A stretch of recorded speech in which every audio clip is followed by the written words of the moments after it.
नमस्कार दोस्तों, नमः शिवाय। जीवन ज्योति चैनल में आप सभी का हार्दिक स्वागत करती हूं। दोस्तों, आज बात करूंगी एकादशी व्रत के विषय में। जैसा कि आप सभी लोग जानते हैं, चातुर्मास चल रहा है और इस चातुर्मास में किए गए व्रत, उपवास, नियम, धर्म कार्य इत्यादि हमें अनंत गुना पुण्य फल प्रदान करते हैं। जिस प्रकार से सावन माह भगवान भोलेनाथ जी को समर्पित है, उसी प्रकार से भादो माह भगवान श्री कृष्ण जी को समर्पित है। इस माह में पड़ने वाली एकादशी अत्यंत ही महत्वपूर्ण होती है, चाहे वो कृष्ण पक्ष की हो, चाहे वो शुक्ल पक्ष की हो। तो इसलिए चातुर्मास में पड़ने वाली सभी एकादशी हमें जरूर ही धारण करनी चाहिए। यदि हम किसी कारणवश एकादशी का व्रत धारण नहीं कर पाते हैं तो हमें एकादशी के संपूर्ण नियमों का पालन अवश्य ही करना चाहिए और साथ ही भगवान विष्णु जी और मां लक्ष्मी जी की विधि विधान से पूजा अर्चना अवश्य करनी चाहिए। आइए जान लेते हैं भादो माह की कृष्ण पक्ष की एकादशी कब पड़ेगी, इसके क्या नियम है और इस एकादशी को करने का क्या महत्व है, क्या पुण्य है। आप सभी लोग इसकी पूजा विधि जानेंगे। साथ ही तिथि कब से कब तक है, पूजा का शुभ मुहूर्त कितने बजे से कितने बजे तक रहने वाला है, साथ ही पारण किस समय करना उत्तम होगा, इसका शुभ समय क्या है। संपूर्ण जानकारी आपको एकादशी व्रत के विषय में मिलने वाली है। आप सभी लोग इस एकादशी को अवश्य ही धारण करें। वीडियो में अंत तक बने रहिएगा। चैनल पे पहली बार हैं तो चैनल को सब्सक्राइब कीजिएगा। वीडियो पसंद आता है तो इसे एक लाइक जरूर कीजिएगा। कमेंट बॉक्स में ओम नमो भगवते वासुदेवाय अवश्य लिखिएगा। दोस्तों, सबसे पहले मैं बता दूं कि भादो माह की कृष्ण पक्ष की अजा एकादशी का व्रत 10 सितंबर दिन रविवार को धारण किया जाएगा। इस एकादशी को अजा एकादशी कहते हैं। तो इसका जो व्रत है वो 10 सितंबर को धारण किया जाएगा। तिथि शुरू हो जाएगी 9 सितंबर को ही रात्रि में 9:17 पर और समाप्त होगी 10 सितंबर को रात्रि में 9:28 पर। इस प्रकार से उदया तिथि हमें 10 सितंबर को प्राप्त हो रही है। पूजा का शुभ मुहूर्त जो है वो 10 सितंबर को अर्थात एकादशी के दिन सुबह 7:37 से लेकर 10:44 तक है। यह समय बहुत ही महत्वपूर्ण है और उत्तम समय है। इस समय यदि हम भगवान विष्णु जी और मां लक्ष्मी जी की विधि विधान से पूजा अर्चना करते हैं तो हमें एकादशी व्रत का विशेष पुण्य फल प्राप्त होता है। आइए पारण के विषय में जान लेते हैं। पारण किया जाएगा 11 सितंबर को और इसका जो शुभ समय होगा सुबह 6:04 से लेकर 8:33 तक। दोस्तों, एकादशी का व्रत जितने ही विधि विधान से धारण किया जाता है, पारण का भी उतना ही महत्व होता है। कहा जाता है कि एकादशी का पारण यदि विधि विधान से नियम के अनुसार नहीं किया गया या फिर शुभ समय में नहीं किया गया तो एकादशी व्रत का हमें संपूर्ण लाभ प्राप्त नहीं हो पाता है। द्वादशी तिथि समाप्त हो जाएगी 11 सितंबर को रात में 11:52 पर। ये थी संपूर्ण जानकारी तिथि के विषय में, मुहूर्त के विषय में। आइए अब जान लेते हैं कि इसका क्या महत्व है। दोस्तों, एकादशी का व्रत आप सभी लोग जानते हैं कि भगवान विष्णु जी को समर्पित है और इस व्रत को धारण करने से व्यक्ति के समस्त पाप दोष सभी दूर हो जाते हैं और व्यक्ति को मोक्ष की प्राप्ति होती है। यह ऐसा व्रत है कि इस व्रत को करने से हमारे पितृ भी प्रसन्न होते हैं, हमें हमारे पितरों का भी आशीर्वाद प्राप्त होता है। बहुत ही महत्वपूर्ण यह एकादशी का व्रत माना जाता है। तो दोस्तों, जैसा कि भादो मास शुरू हो चुका है और इसमें पड़ने वाली दोनों एकादशी अर्थात कृष्ण पक्ष की और शुक्ल पक्ष की दोनों ही एकादशी बहुत ही महत्वपूर्ण है। वैसे नियम की बात करूं तो चातुर्मास अर्थात सावन, भादो, कुवार और कार्तिक, ये जो चातुर्मास है, इसमें पड़ने वाली जो सभी एकादशियां हैं, चाहे कृष्ण पक्ष की या शुक्ल पक्ष की, हमें अवश्य ही धारण करनी चाहिए। तो यह बहुत ही महत्वपूर्ण होता है क्योंकि जो चातुर्मास है ये भगवान विष्णु जी को समर्पित होता है और भगवान विष्णु जी क्षीर सागर में शयन कर रहे होते हैं, तो इस समय उनकी विशेष रूप से पूजा अर्चना की जाती है। आइए जान लेते हैं एकादशी व्रत की विधि। सबसे पहले एकादशी जो व्रत का पालन है वो हमें दशमी की रात्रि से ही करना पड़ता है। दशमी की रात्रि से ही इसके नियम शुरू हो जाते हैं।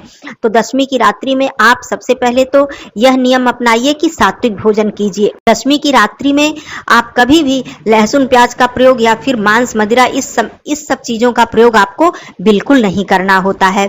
तो एकादशी व्रत का जो प्रारंभ है वो दशमी की रात्रि से ही हो जाता है और हमें ब्रह्मचर्य का पालन करना चाहिए। पूरी तरह से अपने मन और भाव विचारों को शुद्ध करके हमें एकादशी व्रत को प्रारंभ करना चाहिए। एकादशी की सुबह आपको ब्रह्म मुहूर्त में जग जाना चाहिए।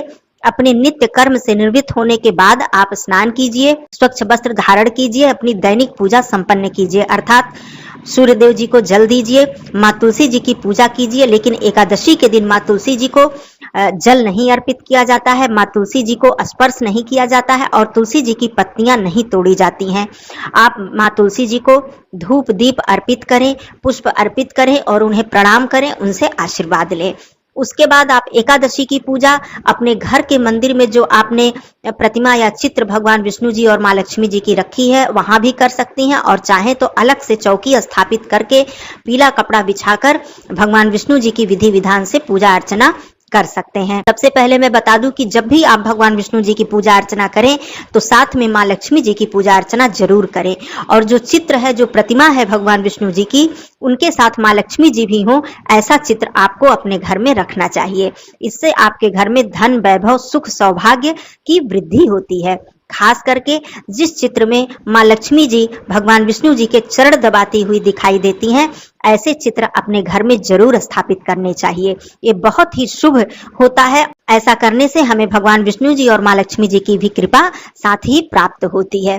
तो मैं बात करती हूँ कि आप चाहे घर के मंदिर में पूजा करें या फिर अलग से चौकी स्थापित करके पूजा करें। सबसे पहले यदि आप चौकी स्थापित करके पूजा कर रहे हैं या घर के मंदिर में, तो सबसे पहले भगवान विष्णु जी, माँ लक्ष्मी जी को स्नान कराएं। यदि आपके पास धातु की मूर्ति है तो आप पंचामृत से स्नान करा सकते हैं, नहीं तो आप सांकेतिक स्नान करा सकते हैं। स्वयं आचमन करें, पवित्रीकरण करें, अपने ऊपर जल छिड़कें, आसन पर जल छिड़के और आसन लगाकर बैठ जाएं। उसके बाद भगवान विष्णु जी को स्नान कराने के बाद आप भगवान विष्णु जी को पीला चंदन, पीला पुष्प, जनेऊ, तुलसी पत्र इत्यादि अर्पित करें। माँ लक्ष्मी जी को लाल पुष्प, रोली, सिंदूर इत्यादि अर्पित करें। सामने एक दीपक प्रज्वलित कर दें, धूप जलाएं और भगवान विष्णु जी को भोग प्रसाद अर्पित करें। इस दिन आप यदि व्रत धारण नहीं भी करते हैं तो सात्विक अर्थात फलाहारी वस्तुओं का ही भोग लगाएं। उसके बाद भोग लगाने के बाद आप बैठकर भगवान विष्णु जी के मंत्रों का जप करें, या फिर विष्णु चालीसा, विष्णु सहस्त्र नाम या फिर भगवान विष्णु जी का स्तोत्र आदि का पाठ अवश्य करें। इस दिन माँ लक्ष्मी जी के स्तोत्र का पाठ करना, लक्ष्मी चालीसा करना भी अत्यंत शुभ फल प्रदान करता है। आपके पास जितना भी समय हो, शक्ति हो, सामर्थ्य हो, आप भगवान विष्णु जी के मंत्रों का जप करें। जप करने के बाद आप अपनी मनोकामना कहें, प्रार्थना करें। उसके बाद आरती करें। आरती करने से हमारी जो पूजा में कमी रह जाती है, कोई त्रुटि हो जाती है, वो आरती करने से उसकी पूर्ति हो जाती है। तो आरती इसलिए हम करते हैं। आरती करें। आरती करने के बाद आप क्षमा प्रार्थना करें। कोई भी पूजा संपन्न होने के बाद दोस्तों हमें क्षमा प्रार्थना अवश्य ही करनी चाहिए। इससे हमारी जो गलतियां होती हैं, जो त्रुटियां होती हैं, वो भगवान उसे क्षमा करते हैं। आसन के नीचे जल गिराएं और ओम इंद्राय नमः, ओम इंद्राय नमः, ओम इंद्राय नमः 3 बार बोलकर अपने नेत्र और मस्तक पर लगाएं। ऐसा करने से आपको आपकी पूजा का संपूर्ण फल प्राप्त होता है। नहीं तो ऐसी मान्यता है कि हमारी जो पूजा है उसका संपूर्ण फल इंद्र भगवान ले जाते हैं। तो इस तरह से आप अपनी पूजा संपूर्ण करें। आप यदि निर्जला व्रत धारण करते हैं तो कोई बात नहीं। यदि आप फलाहारी व्रत धारण करते हैं तो थोड़ी देर बाद आप वहां से प्रसाद उठाकर अपने पूरे परिवार में वितरित करें, स्वयं भी ग्रहण करें। इस दिन सेंधा नमक का प्रयोग किया जाता है। बहुत से लोग मीठा फलाहार करके भी व्रत धारण करते हैं, लेकिन सेंधा नमक का प्रयोग करने में कोई दोष नहीं है। एकादशी के व्रत में सेंधा नमक प्रयोग किया जाता है। आप पूरे दिन मानसिक रूप से भगवान विष्णु जी के मंत्रों का जप करें। ओम नमो भगवते वासुदेवाय।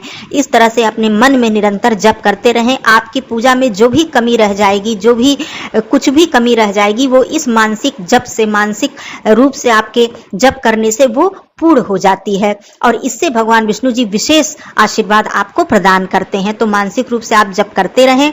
और दोस्तों किसी भी व्रत में आप, चाहे एकादशी का व्रत हो, चाहे अन्य कोई व्रत हो, संध्या पूजन जरूर करना चाहिए। वैसे तो हम नित्य प्रति धूप दीप अपने घर में संध्या के समय करते हैं, लेकिन जिस दिन आपका व्रत रहे उस दिन आप स्नान आदि करके स्वच्छ वस्त्र धारण करके संध्या के समय आप धूप दीप प्रज्वलित करें, भोग प्रसाद अर्पित करें और आरती करें। व्रत के दिन ये अवश्य ही कर लेना चाहिए। तो एकादशी के दिन भी आप संध्या के समय स्नान आदि करके, स्वच्छ वस्त्र धारण करके भगवान विष्णु जी को पुष्प, चंदन इत्यादि अर्पित करें, भोग प्रसाद अर्पित करें, एक दीपक प्रज्वलित करें और उनकी आरती अवश्य करें। तो इस तरह से आप एकादशी का व्रत धारण करें। सबसे ज्यादा जरूरी होता है आपकी भावना, आपकी श्रद्धा, आपकी भक्ति और भगवान के प्रति आपका समर्पण। ये हो गया एकादशी का व्रत। उसके बाद जब द्वादशी तिथि आती है दोस्तों, तो उसी प्रकार आप सुबह सवेरे उठ जाएं, स्नान आदि कर लें और अपने जो दैनिक आपकी पूजा है उसे संपन्न करें। द्वादशी तिथि के दिन भी तुलसी पत्र नहीं तोड़ना चाहिए। ये ध्यान रखिए कि तुलसी पत्र पहले से ही तोड़कर आप रख लें। एकादशी के दिन भी भगवान विष्णु जी को अर्पित करें और द्वादशी के दिन भी भगवान विष्णु जी को अर्पित करें। द्वादशी के दिन तुलसी जी को आप जल अर्पित कर सकते हैं, लेकिन तुलसी पत्र तोड़ नहीं सकते हैं। तो ये कार्य आप कर लें। उसके बाद फिर से विधि विधान से भगवान विष्णु जी और माँ लक्ष्मी जी की पूजा अर्चना करें और जो सबसे पहला कार्य है वो दान करें। एकादशी का जो पारण होता है वो दान के बिना संपूर्ण नहीं होता है। यदि आप किसी ब्राह्मण को भोजन करा सकते हैं तो अति उत्तम है। गौ माता के लिए भोजन अवश्य निकाल दें। दान करने के बाद आप उसी प्रसाद और तुलसी पत्र को ग्रहण करके आप व्रत का पारण करें। ध्यान रहे, तुलसी पत्र को दांतों से नहीं चबाया जाता है, आप ऐसे ही पानी से निगल सकते हैं। उसके बाद आप जलपान करें उसी प्रसाद को ग्रहण करके, और जैसा कि मैंने शुभ समय बता दिया है उसी समय के दौरान आप पारण अवश्य ही कर लें। तुलसी पत्र ग्रहण कर लेते हैं तो वो भी पारण हो जाता है। ऐसी मान्यता है कि तुलसी पत्र ग्रहण करने से एकादशी का पारण मान्य होता है। जब आप भोजन करते हैं तो ध्यान रखें कि भोजन में तामसिक चीजों का प्रयोग बिल्कुल ना करें। इस दिन सुबह के भोजन में लहसुन प्याज का प्रयोग ना करें। मसूर की दाल खाकर आप व्रत का पारण न करें। बैगन की सब्जी खाकर व्रत का पारण न करें। सेम की सब्जी, गोभी की सब्जी, ये सारी सब्जियां वर्जित होती हैं एकादशी व्रत के पारण में। आप कोई सात्विक भोजन करके व्रत का पारण कर लें, बाद में आप कुछ भी खा सकते हैं। तो इस तरह से दोस्तों दशमी तिथि से लेकर अर्थात दशमी की रात्रि से लेकर आप द्वादशी के प्रातः तक इन सब नियमों का पालन करके आप एकादशी का व्रत धारण करें। जो भी मेरे भाई बहन व्रत धारण नहीं कर पाते हैं वो भी एकादशी के इन नियमों का पालन अवश्य करें। दान अवश्य करें, पूजन अर्चन करें और विधि विधान से भगवान विष्णु जी की आरती करें, उनके मंत्रों का जप करें। तो इससे भी आपको एकादशी व्रत का संपूर्ण लाभ प्राप्त हो जाता है। भगवान केवल भाव के भूखे होते हैं। और दोस्तों मैं हर वीडियो में बताती हूँ कि सारी पूजा हमारी संपूर्ण हो जाती है यदि हम मानसिक रूप से भगवान के मंत्रों का जप करते रहते हैं। तो आप मानसिक रूप से भगवान के मंत्रों का, जो भी आपके इष्ट हैं, जो भी आपके भगवान जी जिनको भी आप मानते हैं, उनके मंत्रों का आप निरंतर जप करते रहिए। तो आप समझ लीजिए भगवान जी की विशेष कृपा आपके ऊपर सदा बरसती रहेगी। दोस्तों इसके बाद कोई भी प्रश्न है तो आप जरूर पूछ सकते हैं। फिर मिलती हूँ ऐसे ही वीडियो में, तब तक के लिए दोस्तों धन्यवाद। नमः शिवाय, हर हर महादेव।